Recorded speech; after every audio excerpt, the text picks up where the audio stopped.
Hello everyone, again you all are welcome to your favorite channel tectonic. So guys, आज की video बहुत ज़्यादा important है क्योंकि आपने लास्ट वीडियो में 3 टाइप्स पढ़ी, SP3, SP2 एंड SP। आज इन्हीं के बीच का थोड़ा सा डिफरेंस मैं आपके लिए लेके आई हूँ, जिसमें इनके बारे में हर एक पॉइंट क्लियर हो जाएगा। तो चलिए देखते हैं।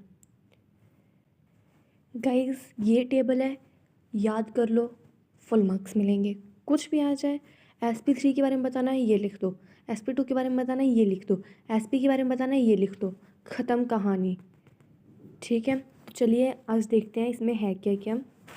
3 टाइप्स थी, SP3, SP2 एंड SP। सबसे पहले मैंने इनके स्ट्रक्चर के बारे में बताया।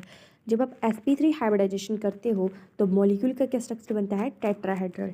ठीक है, जब आप SP2 हाइब्रिडाइजेशन करते हो तो मॉलिक्यूल का क्या स्ट्रक्चर बनता है, ट्राइगनल। ठीक है, और जब आप SP की करते हो तो डायगनल। ठीक है, इतना क्लियर है? क्लियर है मैम।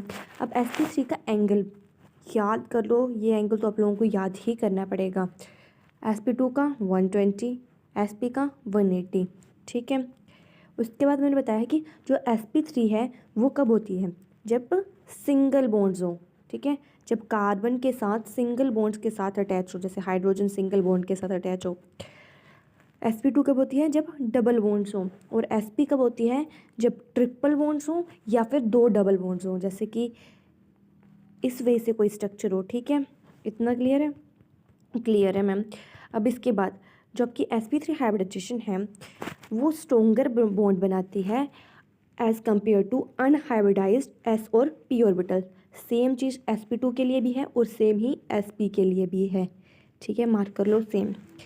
अब इस SP3 का एग्जांपल बताया मैंने, CH4C2H6, SP2 का CH2CH2 और SP का C2H2।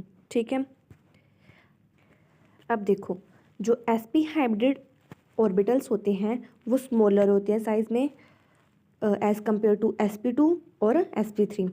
तो अगर वो छोटे होंगे तो वो क्या करेंगे, स्मॉल बॉन्ड बनाएंगे। ठीक है, और अगर वो स्मॉल बॉन्ड बनाएंगे और तो वो उनकी बॉन्ड क्या होगी, स्ट्रोंगर होगी as compare to SP2 and SP3। Similar बात SP2 के लिए है।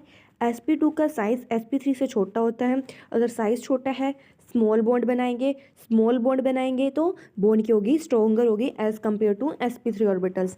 लेकिन इसमें ये तो मतलब इसका साइज़ बड़ा होगा, बॉन्ड लेंथ भी बड़ी होगी और इसकी जो बॉन्ड होगी वो वीक होगी as compare to SP2 and SP। ठीक है, आई होप क्लियर हो गया हो। अभी के लिए bye bye, like share subscribe.